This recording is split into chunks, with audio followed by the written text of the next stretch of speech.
Save the planet! Save the planet! We hear this phrase everywhere. The question, however, is, does the planet need saving? The Brazilian novel writer Paulo Coelho, in his book The Winner Stands Alone, said, "Save the planet? How can we be so arrogant? The planet is, was, and always will be stronger than us. If we overstep the mark, the planet will erase us from its surface and carry on existing. People will argue that not the planet per se, but life as we know it, that is what is worth saving. But is it really? Look around us, watch the news. Looting, scams, violence, racism, etc., etc. How about our politicians who do nothing but try to impress their fellow constituents by pointing fingers on who is to blame? Senate and congressional inquiries?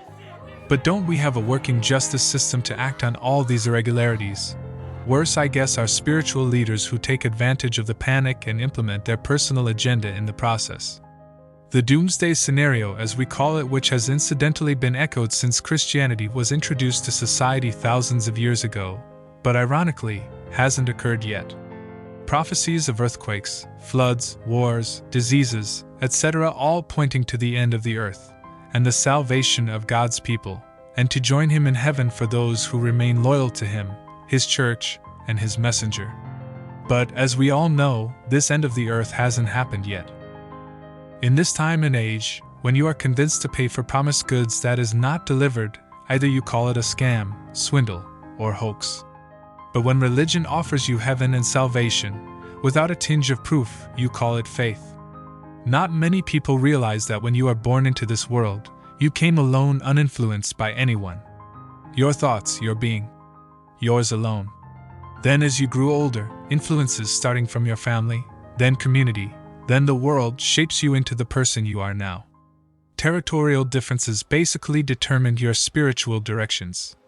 Christianity, Muslim, Hindu, Buddhism, etc., as history on civilization will show, trendsetters or leaders if you prefer, play a pivotal role in shaping our thoughts and life. Needs are created, and solutions are offered. Fear of death is one example. Religion treats this as a doorway into the next world. The next world of torment and pain, or a world of eternal joy and happiness. Once this concept is accepted, religion offers its guarantee of salvation from damnation. But only to a select few. Their religion, their church. Love of God is not actually that difficult. Only if you choose to make it difficult. In fact, that thick book divided into two parts, popularly known as the Holy Scriptures or Bible, can be summarized into 2 commandments, and applied practically to all religions.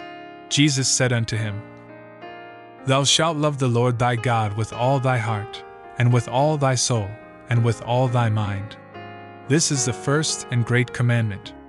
And the second is like unto it, Thou shalt love thy neighbor as thyself. On these 2 commandments hang all the law and the prophets." Matthew 22:34-40. Simple, isn't it?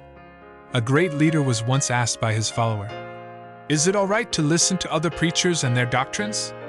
The wise man with a smile answered, "Just be sure it brings you closer to God and not away from Him.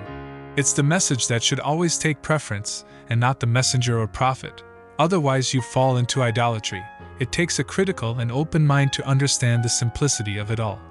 The saying goes that money is the root of all evil, but religion is the root of quite a lot of evil too.